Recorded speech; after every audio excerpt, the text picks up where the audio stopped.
Hello everyone, welcome back to economic junction. आज हम लोग नेशनल इनकम के एक बहुत ही पावरफुल कॉन्सेप्ट को लेकर आए हैं, domestic territory and normal resident. ये टॉपिक देखने में तो छोटा है पर बहुत ही पावरफुल है। पावरफुल इसलिए क्योंकि ये डोमेस्टिक टेरिटरी और नॉर्मल रेसिडेंट के कॉन्सेप्ट ही मिलकर हमें ये समझने में हेल्प करते हैं कि इनकम किस देश में जानी चाहिए। तो इस वीडियो के एंड तक बने रहिएगा ताकि इस डोमेस्टिक टेरिटरी और नॉर्मल रेसिडेंट से रिलेटेड जो भी आपके डाउट्स हैं वो इस वीडियो को देखने के बाद वो सारे डाउट्स क्लियर हो जाए। तो चलिए शुरू करते हैं आज का ये टॉपिक। सबसे पहले बात करते हैं हम लोग डोमेस्टिक टेरिटरी का। डोमेस्टिक टेरिटरी क्या है? ये डोमेस्टिक टेरिटरी टेरिटरी मतलब एक घरेलू सीमा। जैसे आप ये मैप देख सकते हैं, तो क्या हम बोल सकते हैं क्या कि टेरिटरी का मतलब सिर्फ और सिर्फ वो जोग्राफिकल एरिया है, यानी जो इसका बाउंड्री है, क्या वही किसी कंट्री के टेरिटरी में काउंट होता है? ऐसा नहीं है। आप देख सकते हैं ये जो दो ग्रुप ऑफ आइलैंड्स है इंडिया के वेस्ट साइड, साउथ साइड में, ये आपका लक्षद्वीप, ये अंडमान एंड निकोबार, ये ग्रुप ऑफ आइलैंड्स, ये भी इंडिया का ही एक पार्ट है, लेकिन ये इंडिया के ज्योग्राफिकल एरिया से बाहर है। इस पे भी इंडियन गवर्नमेंट का कंट्रोल है, बट ये with in the geographical area of India नहीं आ रहा है, ये इंडिया के ज्योग्राफिकल एरिया से बाहर है। तो ये भी बोल सकते हैं कि इंडिया का ही टेरिटरी का एक पार्ट है। यानी सिंपली हम बोल सकते हैं कि domestic territory is the geographical territory administered by the government. ये बहुत इंपॉर्टेंट है। सिर्फ ज्योग्राफिकल एरिया तक ही डोमेस्टिक टेरिटरी सीमित नहीं है। डोमेस्टिक टेरिटरी में वो सारे ज्योग्राफिकल टेरिटरी आते हैं जो किसी एक गवर्नमेंट के कंट्रोल में है।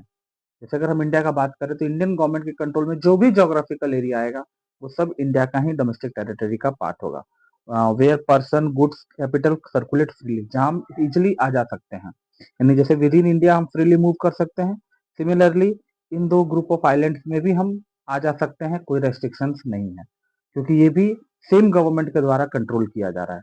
तो डोमेस्टिक टेरिटरी का मतलब सिंपल मतलब यही हुआ कि कोई भी देश का ज्योग्राफिकल एरिया जो कि उस देश के गवर्नमेंट के द्वारा कंट्रोल किया जा रहा है। ठीक है, चलिए आगे बढ़ते हैं। तो हमने क्या देखा डोमेस्टिक टेरिटरी में? ये तीन चीजें आई। Political frontier because controlled by the government, freedom in the movement of person goods and capital, वो इजिली मूव कर सकते हैं, and domestic government enjoy the freedom and take all decision. ये तीन चीज मिलकर ही किसी देश का बोल सकते हैं कि डोमेस्टिक टेरिटरी मिलकर बनते हैं। बट नेशनल इनकम का कॉन्सेप्ट जब हम पढ़ेंगे तो उसमें सिर्फ इन तीन कॉन्सेप्ट्स के अलावा कुछ और ब्रॉडर सेंस में इसका मीनिंग है। मतलब ये तो हम लोग देख लिए, तो ये तो मीन्स डोमेस्टिक टेरिटरी का मतलब हो गया कि ज्योग्राफिकल एरिया आया जो administered by the government. But हम यहाँ लैंड एरिया देख रहे हैं, बट इसके अलावा और भी पार्ट है जो कि डोमेस्टिक टेरिटरी में इंक्लूड होते हैं। क्या क्या है, चलिए बात करते हैं कि आखिर इस पॉलिटिकल फ्रंटियर के अलावा, इस लैंड एरिया के अलावा और क्या क्या इंक्लूड होते हैं। तो सबसे पहला है ships and aircraft which are owned and operated by the normal residents between two or more countries. जैसे हम अभी बात कर रहे थे लैंड एरिया का, वैसे वाटर इन इंटरनेशनल वाटर्स में भी इंडियन गवर्नमेंट को एक्सक्लूसिव राइट्स मिले हुए हैं, जहां तक हमारे इंडियन रेसिडेंट्स फ्रीली अपने शिप को ऑपरेट कर सकते हैं। सिमिलरली एयर रूट्स में भी, जहां हम अपने प्लेन्स को फ्रीली ऑपरेट कर सकते हैं, तो वो सब इंडिया के डोमेस्टिक टेरिटरी में इंक्लूड होगा। मतलब लैंड एरिया के अलावा जो वाटर रूट्स हैं, जो एयर रूट्स हैं, वो सब भी इंक्लूड होगा, जहाँ पे हमारे रेसिडेंट फ्रीली अपने शिप्स को, अपने एयरक्राफ्ट को ऑपरेट कर सकते हैं। ठीक है, एक एग्जांपल से समझिए। जैसे planes operated by Air India between Russia and Japan. Air India का एक प्लेन है और ये एयर रशिया और जापान वाले रूट में, एयर रूट में ये ऑपरेट हो रहा है। तो ये रूट इंडिया से बाहर है, बट फिर भी वो एक्सक्लूसिव राइट्स मिले हुए हैं ऑपरेट करने का, तो वो भी इंडिया का डोमेस्टिक टेरिटरी का ही एक पार्ट होगा। क्लियर? और similarly planes operated by Singapore Airways between India and Japan are a part of domestic territory of Singapore. उसी तरह अगर मान लीजिए कि कोई फॉरेन एयरवेज है और उसे राइट्स मिला हुआ है हमारे इंडिया और किसी एक कंट्री के बीच में ऑपरेट करने का, तो वो उस कंट्री के डोमेस्टिक पार्ट में इंक्लूड होगा। मतलब डोमेस्टिक टेरिटरी मीन्स सिर्फ लैंड एरिया तक ही सीमित नहीं है, इसमें वाटर रूट्स, इसमें एयर रूट्स वो भी आ जाएंगे। ठीक है, आगे पे देखते हैं इसके अलावा और क्या है हमारे डोमेस्टिक टेरिटरी में।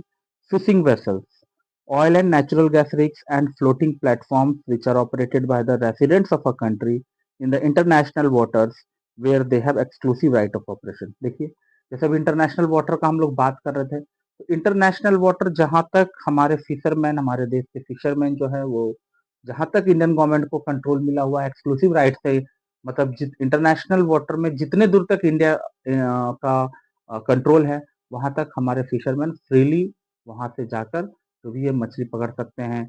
हम रिग्स से हम ऑयल और अदर नेचुरल रिसोर्स एक्सट्रैक्ट कर सकते हैं। तो ये सब भी हमारे डोमेस्टिक टेरिटरी का ही पार्ट है, मतलब इंटरनेशनल वाटर में भी जहां तक इंडियन गवर्नमेंट को एक्सक्लूसिव राइट्स मिला हुआ है।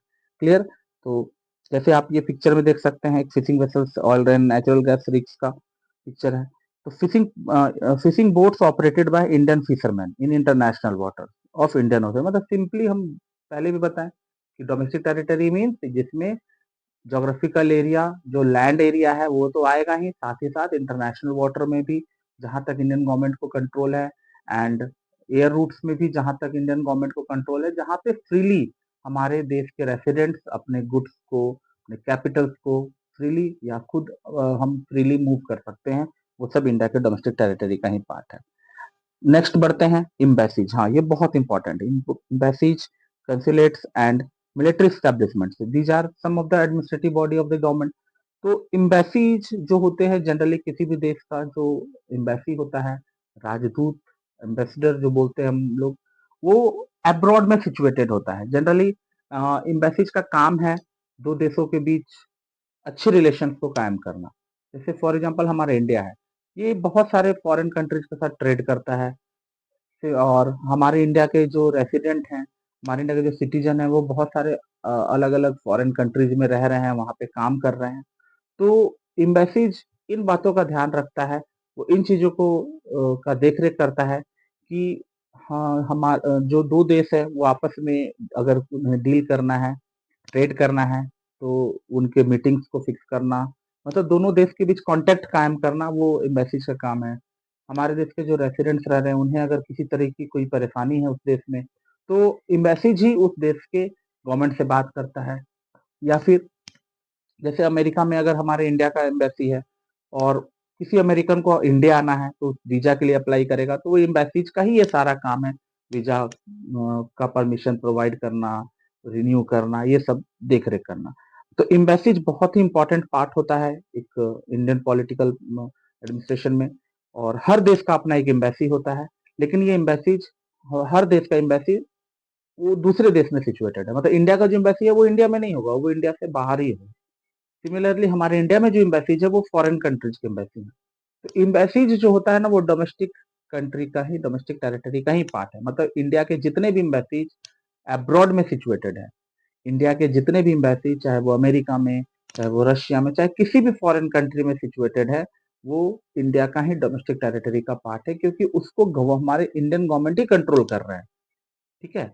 उसी तरह हमारे इंडिया में जो एम्बेसीज हैं फॉरेन कंट्रीज के, वो हमारे इंडिया के डोमेस्टिक टेरिटरी का पार्ट नहीं होगा, वो उस देश का पार्ट होगा, क्योंकि उन पे कंट्रोल दूसरे वो कंट्री कंट्रोल कर रहे हैं। मतलब एम्बेसीज में आपको सिंपली याद रखना है कि जिस कंट्री का एम्बेसी होगा वो उसी देश के डोमेस्टिक टेरिटरी का पार्ट होता है। जैसे एग्जांपल देखिए, Indian embassy located in Japan, China, USA और अदर फॉरेन कंट्रीज। एम्बेसीज हमेशा फॉरेन कंट्रीज में ही सिचुएटेड है। क्लियर? यानी इंडिया के जो एम्बेसीज होंगे वो इंडिया के से बाहर होंगे, हमारे देश में फॉरेन कंट्रीज के एम्बेसीज हैं। तो हमारे इंडिया के जितने भी एम्बेसीज फॉरेन कंट्रीज में हैं, वो सब इंडिया के डोमेस्टिक टेरिटरी का ही पार्ट होगा।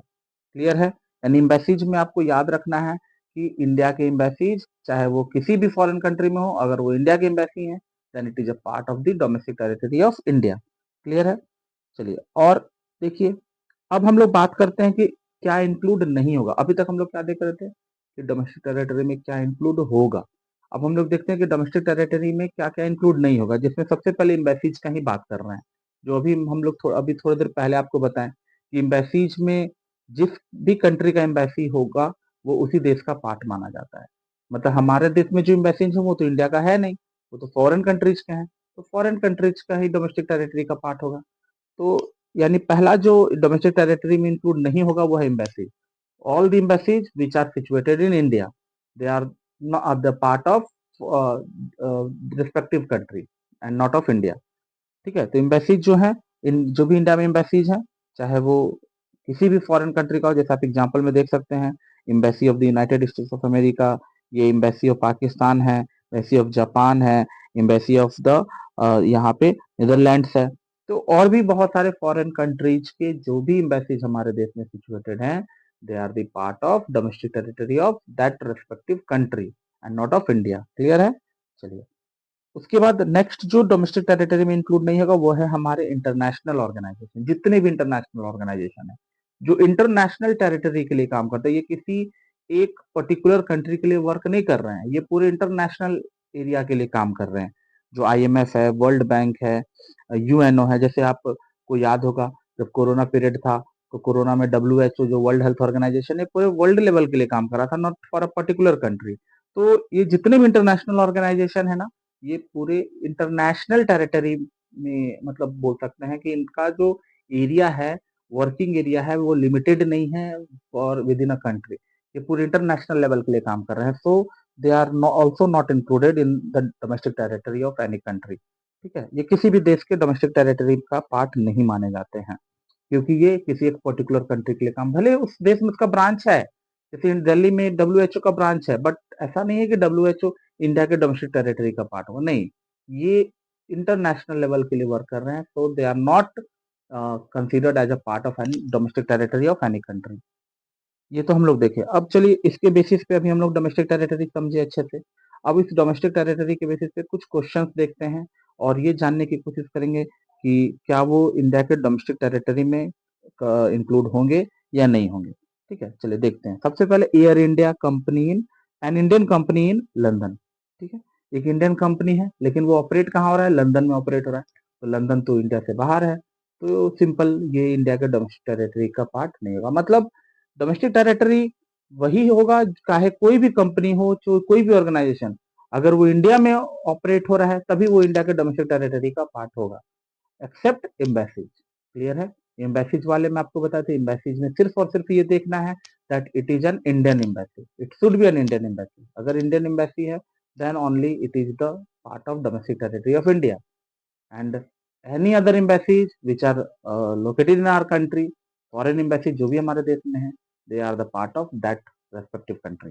तो ये इंडियन कंपनी जो है ये लंदन में ऑपरेट हो रहा है, तो भले ये इंडियन कंपनी है लेकिन है तो इंडिया से बाहर, तो ये इंडिया के डोमेस्टिक टेरिटरी का पार्ट नहीं होगा।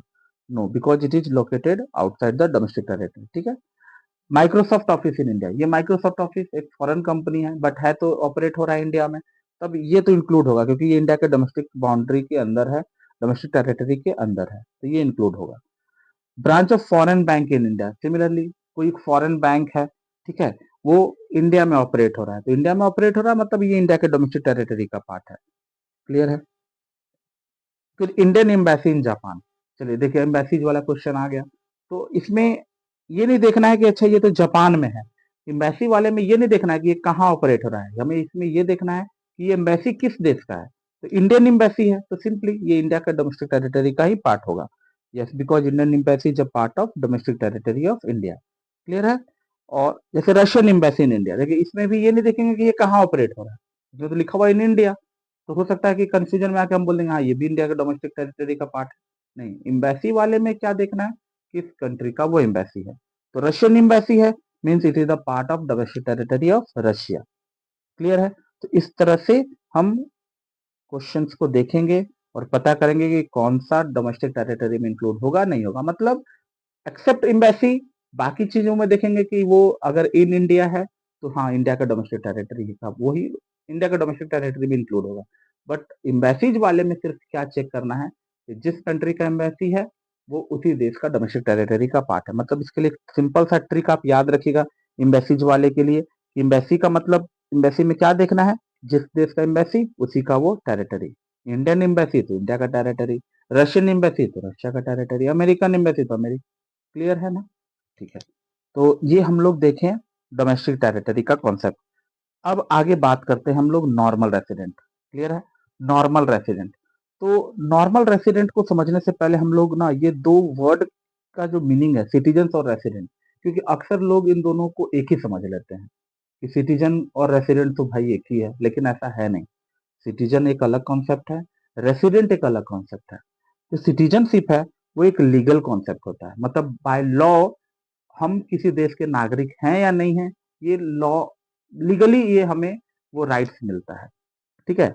ऑटोमेटिकली किसी भी देश में बाय बर्थ, ये जैसे इंडिया में हम जन्म लिए, हमारे पेरेंट्स इंडिया से बिलोंग करते हैं, तो ऑटोमेटिकली हमें यहाँ का मीन्स बोल सकते सिटीजनशिप मिल गया।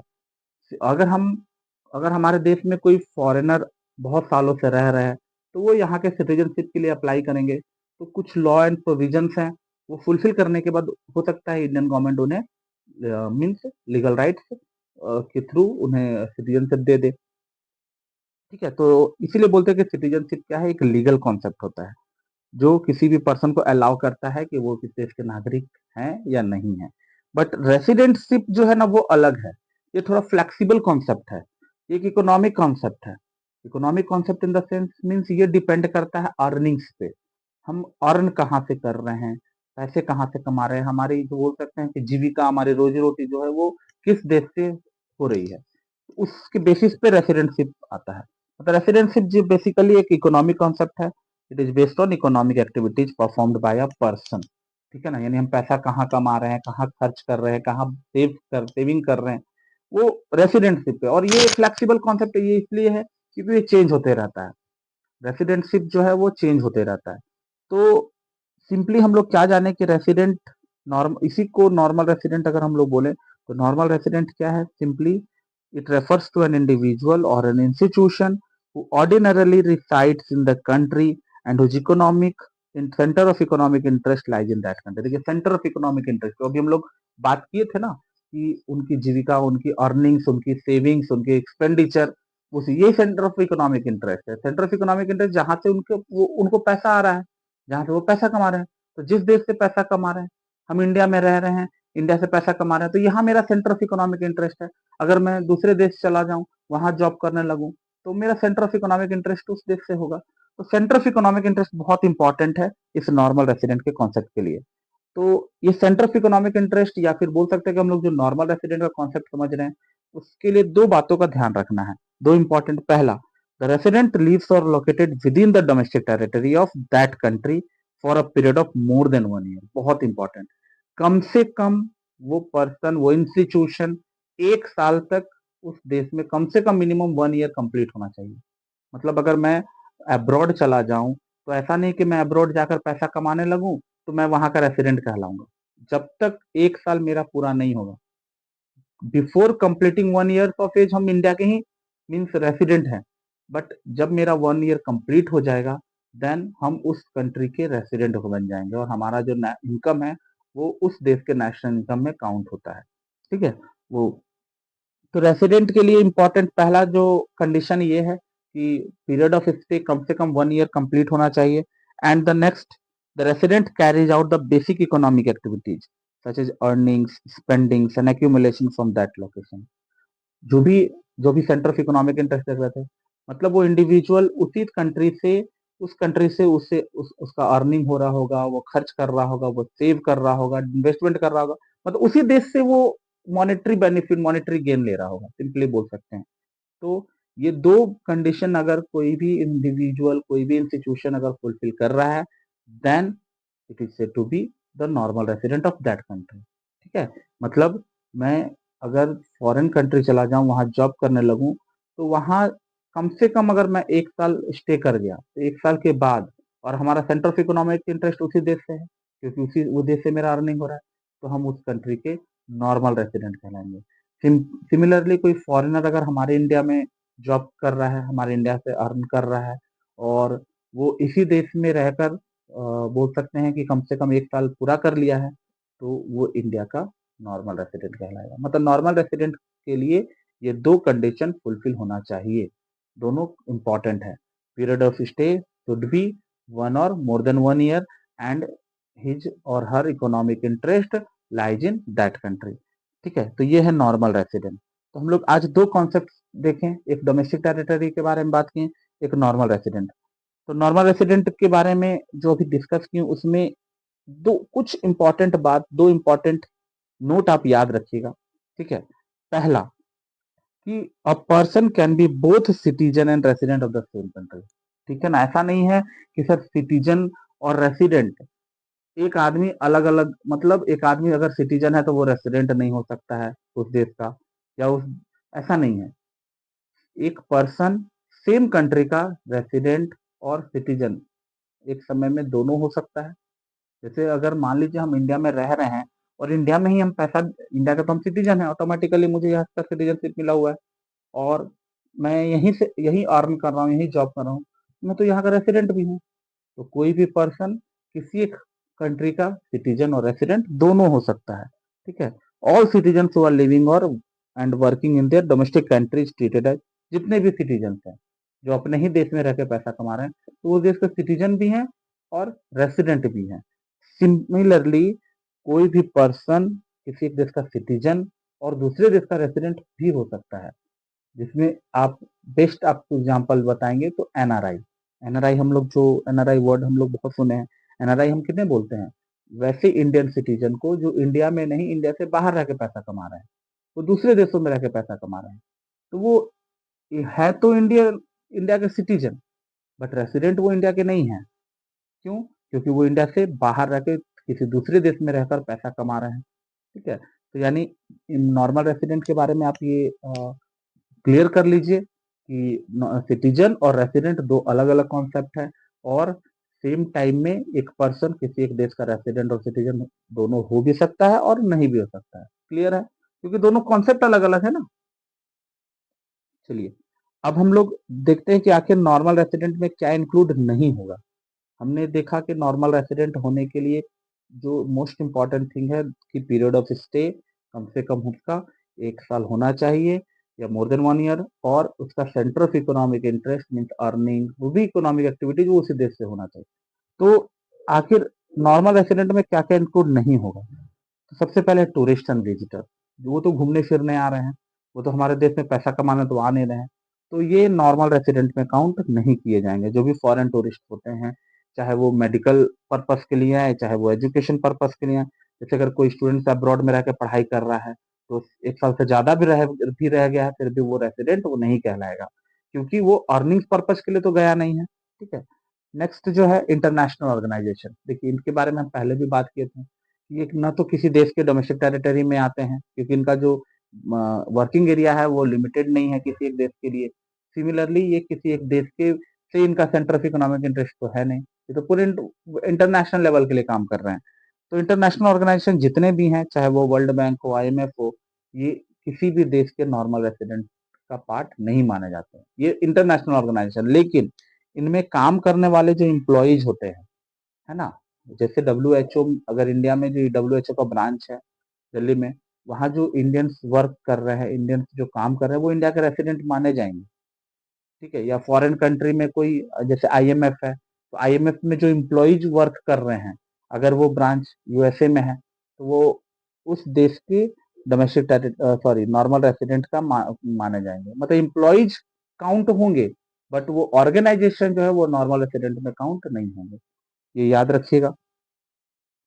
Crew members of foreign vessels, commercial traveller, जो कमर्शियल ट्रैवलर्स होते हैं जो बिजनेस पर्पसेस के लिए एक देश से दूसरे देश घूमते फिरते रहते हैं, वो भी इंक्लूड नहीं होंगे नॉर्मल रेसिडेंट में, क्योंकि उनका पीरियड ऑफ स्टे 1 ईयर से कम है। हाँ, अगर एक साल से ज्यादा अगर वो किसी एक देश में रह जा रहे हैं, ठीक है, बिजनेस पर्पस के लिए और अर्निंग हो रहा है, तब वो बोल सकते हैं। लेकिन जनरली उनका पीरियड ऑफ स्टे जो है, क्योंकि वो तो अलग अलग देशों में व्यापार करते रहते हैं, ट्रेड के लिए जाते हैं, सीजनल वर्कर्स जो होते हैं, तो ये भी इंक्लूड नहीं होंगे। बॉर्डर वर्कर्स जो इंटरनेशनल बॉर्डर के पास रह रहे हैं, दो देशों के बॉर्डर के पास रहते हैं, वो जनरली बॉर्डर क्रॉस करके, जैसे हमारे इंडिया और नेपाल, वहाँ तो कोई लिमिटेशन है नहीं। तो क्या होता है, फ्रीली कुछ इंडियन बॉर्डर क्रॉस करके नेपाल में, या नेपाल के कुछ वर्कर्स जो है वो इंडिया में आते हैं पैसा कमाने के लिए। तो वो क्या होता है, ये बॉर्डर वर्कर्स जो है वो नॉर्मल रेसिडेंट में काउंट नहीं किए जाएंगे। मतलब नॉर्मल रेसिडेंट में मतलब जैसे अगर कोई इंडियन वर्कर है, वो बॉर्डर क्रॉस करके नेपाल चला गया, तो ऐसा नहीं कि वो नेपाल का रेसिडेंट बन जाएगा, वो रहेगा इंडिया का ही रेसिडेंट, क्योंकि पीरियड ऑफ स्टे अगर हम देखें तो कॉन्टिन्यूसली वो उस देश में रह तो नहीं रहा है, वो काम करने गया फिर वापस अपने देश आ जा रहा है। तो ये बॉर्डर वर्कर्स भी इंक्लूड नहीं होते हैं नॉर्मल रेसिडेंट में। इसके ये याद रखिएगा। तो ये सब कुछ मीन्स बोल सकते हैं कि इम्पोर्टेंट पॉइंट्स हैं जो दिमाग में रखना है कि ये नॉर्मल रेसिडेंट में काउंट नहीं होते हैं। बाकी इसके अलावा नॉर्मल रेसिडेंट अगर पीरियड ऑफ स्टे 1 ईयर है and centre of economic interest उसी देश से है, ठीक है।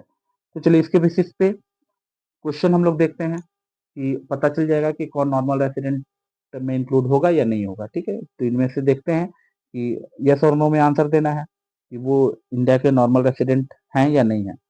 जैसे सबसे पहले Indian officials working in the Indian embassy in USA. तो देखिए ये इंडियन एम्बेसी है तो इंडिया का ही डोमेस्टिक टेरिटरी का पार्ट है और इंडियन ऑफिशियल्स भी हैं। इंडिया में रह मतलब बोल सकते हैं कि इंडियन ऑफिशियल्स हैं, इंडिया के सिटीजन, इंडिया के रेसिडेंट। पीरियड ऑफ स्टे नहीं दिया हुआ है तो ये हमें मानना है कि वो भी 1 ईयर कंप्लीट नहीं हुआ, ठीक है। हो सकता है कंफ्यूजन, इफ इन केस अगर पीरियड ऑफ स्टे नहीं दिया हुआ है तो वी विल एज्यूम दैट जो उनका 1 ईयर का जो कंडीशन है वो अभी फुलफिल नहीं हुआ। अगर 1 ईयर कंप्लीट हो गया है तो वो दिया हुआ रहेगा, ठीक है। तो इसमें इंडियन ऑफिशियल्स हैं और ये इंडियन एम्बेसी में काम कर रहे हैं, इंडिया मतलब इंडिया में ही काम कर रहे हैं तो ये इंक्लूड होंगे। Japanese tourist, Japanese tourist tourist है तो वो तो होगा ही नहीं, तो घूमने फिरने के पर्पज से है तो ये नॉर्मल रेसिडेंट नहीं होंगे। Indians working in the UNO office located in America for less than 1 year. हाँ ये देखिए, ये यूएनओ ऑफिस जो है ये तो इंटरनेशनल ऑर्गेनाइजेशन है। तो यहाँ बात कर रहे हैं हम लोग उसमें जो इम्प्लॉय वर्क कर रहे हैं वो एक इंडियन है और ये लोकेटेड कहाँ है, अमेरिका में। लेकिन अभी वो 1 ईयर कंप्लीट नहीं हुआ है तो अभी हमें बात बताएं कि अगर ये 1 ईयर कंप्लीट होता तब वो उस देश का रेसिडेंट कहलाता, लेकिन अभी इसने 1 ईयर कंप्लीट नहीं किया है। ऐसे यहाँ तो लिखा हुआ है, इनकेस अगर नहीं भी लिखा रहता तो वी विल एज्यूम दैट वो 1 ईयर कंप्लीट नहीं हुआ है। तो ये इंडियन है तो सिंपली ये इंडिया का ही रेसिडेंट होगा, ठीक है। यानी कि ये मोस्ट इम्पॉर्टेंट है, 1 ईयर कंप्लीट होना चाहिए and centre of economic interest. तो ऐसे अगर क्वेश्चन अगर आपके एग्जाम में आता है और तो उसमें ये कंफ्यूज मत होइएगा कि ये इसमें तो सर पीरियड ऑफ स्टे नहीं दिया हुआ है। इनकेस अगर पीरियड ऑफ स्टे नहीं दिया हुआ है तो हम लोग एज्यूम करेंगे दैट वो 1 ईयर अभी कंप्लीट नहीं हुआ उसका, ठीक है। फॉरेन टूरिस्ट, फिर टूरिस्ट आया तो टूरिस्ट तो इंक्लूड होंगे ही नहीं। Foreign tourist visiting India for a month to see the Taj Mahal, foreign tourist हैं। हाँ इंडियन रहते तब इंडियन लिखा हुआ रहता कि इंडियन टूरिस्ट, तो इंडिया में ही घूम रहे हैं, ताजमहल इंडिया में ही, तब तो इंडिया का रेसिडेंट होता है। फॉरेन टूरिस्ट है नहीं होगा इंक्लूड, ठीक है। उसके बाद क्या, Indian Muslims going for the हज पिलग्रिमेज। तो हज के लिए जा रहे हैं तो वो तो एक तरह से ये भी एक रिक्रिए बोल सकते हैं कि टूरिस्ट पर्पस के लिए ही हुआ। और इंडियन मुस्लिम्स हैं तो इंडिया के तो सिटीजन भी हैं और तो सिंपली ये इंडिया के ही रेसिडेंट में इंक्लूड होगा, ठीक है, क्योंकि अर्निंग पर्पस तो है नहीं यहाँ पे भी। तो इस तरह से हम लोग अगर एग्जाम में क्वेश्चन आता है तो हम लोग आइडेंटिफाई करेंगे कि वो नॉर्मल रेसिडेंट हैं या नहीं है, ठीक है। तो बहुत इंपॉर्टेंट कॉन्सेप्ट था ये। इस कॉन्सेप्ट को देखने के बाद जो भी डाउट्स हैं आज के बाद वो टॉपिक मीन सारे डाउट्स आपके क्लियर हो जाएंगे, क्योंकि ये डोमेस्टिक टेरिटरी और नॉर्मल रेसिडेंट का कॉन्सेप्ट ही हेल्प करेगा हमें आगे आने वाले जो भी न्यूमेरिकल्स हैं, जैसे डोमेस्टिक इनकम का कॉन्सेप्ट, नेशनल इनकम का कॉन्सेप्ट, जीडीपी का कॉन्सेप्ट और भी जितने भी एग्रीगेट्स हैं उनके बीच क्या डिफरेंस है। क्योंकि अक्सर एग्जाम में इस तरह से क्वेश्चन आते हैं कि क्या ये जीडीपी में इंक्लूड होगा या नहीं, ये नेशनल इनकम में इंक्लूड होगा ही कि नहीं। तो उसको समझने से पहले ये डोमेस्टिक टेरिटरी और नॉर्मल रेसिडेंट का कॉन्सेप्ट क्लियर करना होगा, तभी हम अच्छे तरीके से इस मीन्स कॉन्सेप्ट को, इस नेशनल इनकम के कॉन्सेप्ट को समझ पाएंगे, ठीक है। तो होप आपको ये वीडियो अच्छा लगा होगा। तो अगर तो हमारी इस वीडियो को आप लाइक करें, शेयर करें और चैनल को सब्सक्राइब जरूर करें। और नेक्स्ट पार्ट में हम लोग नेशनल इनकम के और कुछ इंपॉर्टेंट और इंटरेस्टिंग कॉन्सेप्ट लेकर आएंगे। Till then, thank you.